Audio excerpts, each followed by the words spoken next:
Hey, Salvador Briggman here. Welcome back to the Crowdfunding Demystified YouTube channel. And today we're talking about Patreon and specifically how it works. We're getting into all of that today, coming up right after this.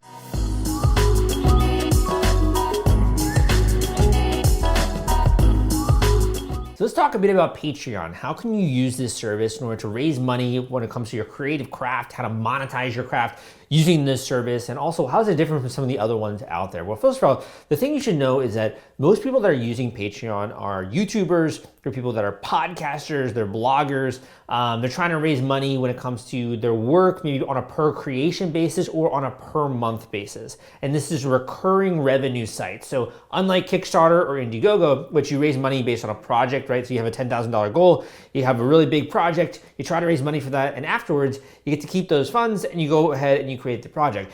Patreon actually works a little bit different. Instead of raising money for one specific project, instead, you're actually attracting and you're almost securing regular contributors or patrons, if you will, who are contributing on a monthly basis or on a per creation basis. And this is usually for a lot less amount. So where on Kickstarter, an average pledge might be between $25 and $50. On Patreon, it's probably closer to around $10 to maybe upwards of $25 for some creators. And you'll obviously have some other larger reward tiers, which we'll get into in just a second. But so the biggest difference is, number one, it's going to be smaller donations that people are giving for your creative work. And usually they're getting something out of that, which again, I will cover in a little bit.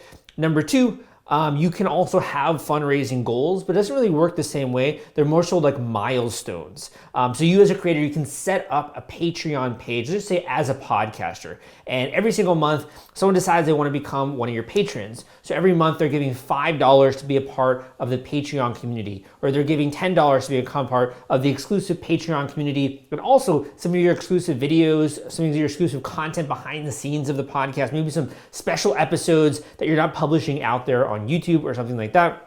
They're gaining access to this insiders community. And that's really the function of the Patreon page, is to do communication between you and the people that are supporting you on Patreon. And that's what they get out of it. They get the reward tiers essentially that you're promising those individuals. So the biggest difference here, I'd say, with this and Kickstarter is that typically a Patreon creator is monetizing their existing audience.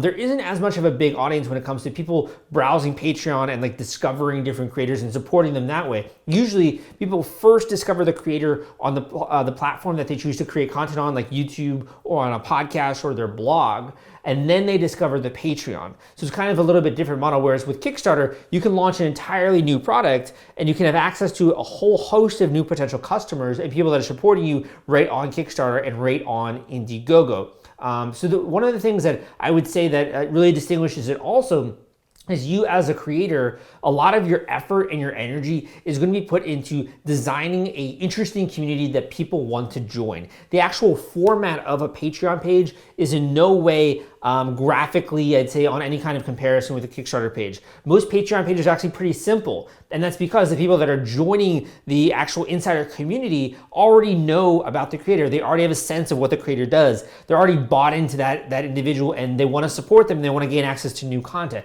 With Kickstarter, there's a whole sales process that happens where you're watching a video, a pitch video usually. You're getting into the nuts and bolts of what this product does, the benefits, the promises, the functionality, the story behind it, the various iterations that went into making this product happen, the timeline, all that kind of stuff. We don't go into all of that with Patreon. In terms of how this site works for you as a creator, first of all, you're going to create an account on Patreon, which is free. Number two, you're going to start to upload some photos or video that demonstrates and it does a little bit of branding, I'd say, on the page, and also start to fill out some of the rewards here. So what are people going to get when they subscribe to your account for $50 a month, or for $10 a month, or for $5 a month? You can go upwards, obviously, as much as like $300 or $500 if you want to. You can actually even sell services that way. I have YouTubers I've seen who will sell sponsorship packages in the higher amounts using Patreon. So the first thing is, uploading the branding. Number two, getting into those various different reward tiers. What is it that you're going to offer?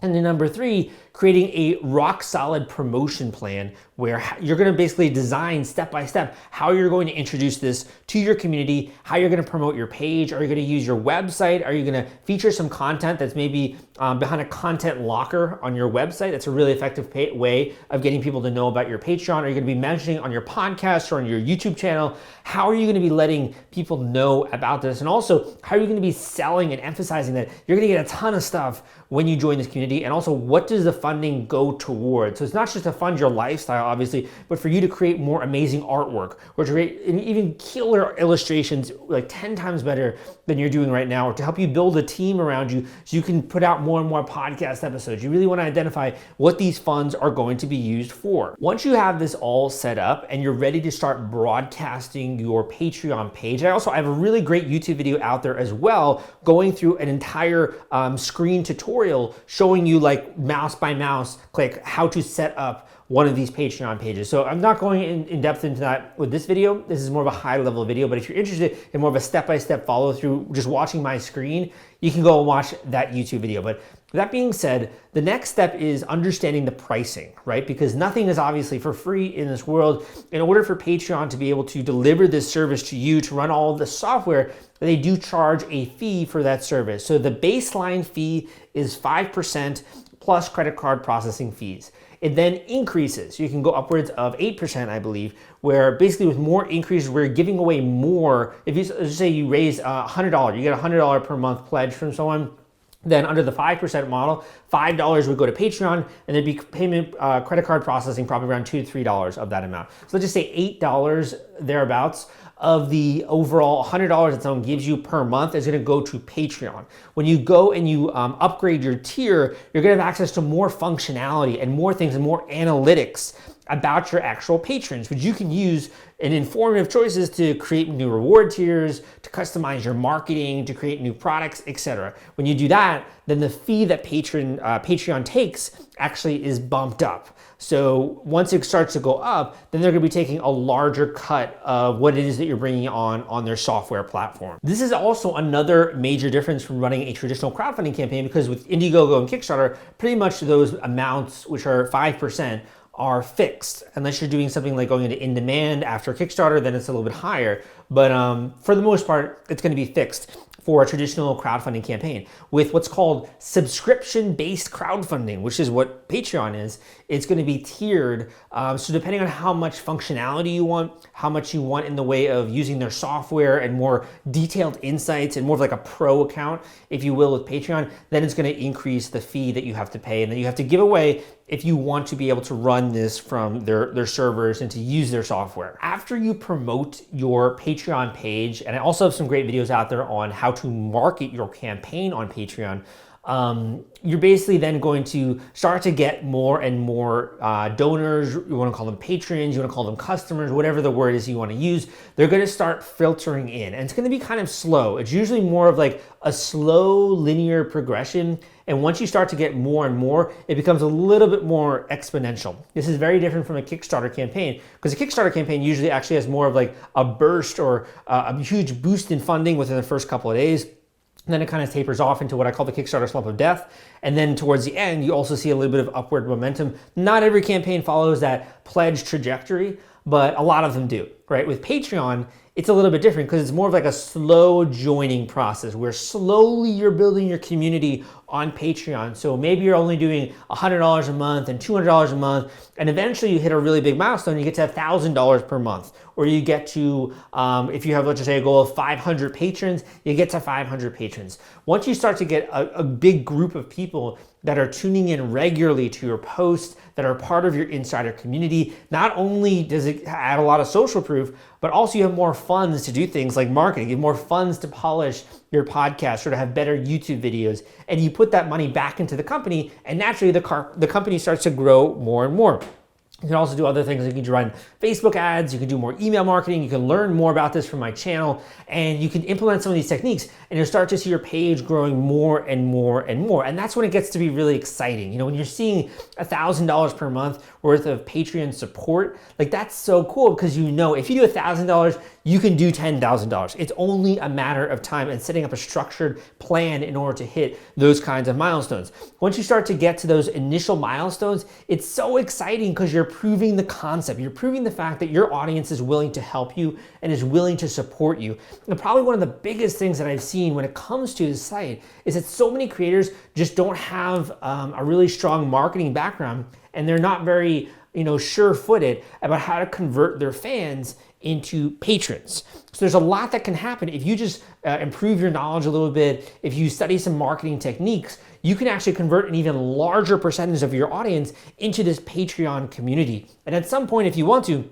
you can also branch outwards where you can now sell merchandise on Patreon. If you wanted to, you could have an accompanying Shopify store, or you could have another insider community that's more of a high ticket, kind of a mastermind group or something like that, or really for the most dedicated people, that's a lot more when it comes to the amount that people are supporting you on a regular or on an annual basis. So there's a lot you can do once you start to light the fire and you start to get a little bit of momentum going. From a nuts and bolts perspective, this is how Patreon works. It's so freaking easy to set up an account, man. There's a lot of easy things you can do here when it comes to graphics. You can use Canva, which is a tool I recommend. You can set up, if you want to, some really easy videos just using your iPhone. You can upload blog posts, you can upload updates really easily. So there isn't very much in the way of like costs to set up a Patreon page. And that's why a lot of people try it out. The biggest thing, the most difficult thing is, number one, holding yourself accountable and actually trying to promote this thing and making this a priority in your life. Think about it. If you're an internal company's perspective, if you're trying to work on a new project, you need milestones, you need a timeline, you need deadlines, you need people who are participating with you. You start to build your team, right? So this is probably one of the biggest things that's holding most creators back, is they're just not serious enough about it, or they're not able to motivate themselves to grow a page from scratch, because it is a lot of work. The other big thing is the lack of marketing know-how. While it's easy to set up a Patreon page, it's not as easy to convert a whole audience into joining that community, or to grow your audience while also siphoning off a portion who are really committed and becoming a part of this insiders community. It's almost like you're doing two things at once. You're growing your audience, which is usually from free content and content you're putting out, and you're monetizing your audience, which is you creating more of a structured premium membership, knowing how to market that, knowing how to sell it, knowing how to do customer service. All those kind of things are more business related skills, and for that reason, it can usually hold a lot of creators back. If that sounds like you, and you might like a little bit of help either setting up your page or a little bit of help structuring this plan to really grow your account to some of these larger milestones, I'm talking $1,000 per month, $2,000 per month, and really beyond, you can book a one-on-one coaching call with me where we can do an intensive call going through your entire offering, talking a little bit about some of the expansion opportunities, some of the tools you might not know about, some ways in which you can grow your page, or if you haven't set it up, I can also help you do that. So if you're interested in that, book a one-on-one coaching call with me below. We can get started on that ASAP, but I hope you enjoyed this video. Give me a thumbs up if you did. Go and check out some of the other ones I got out there on YouTube on this topic. My name is Salvador Briggman, and I will see you next time.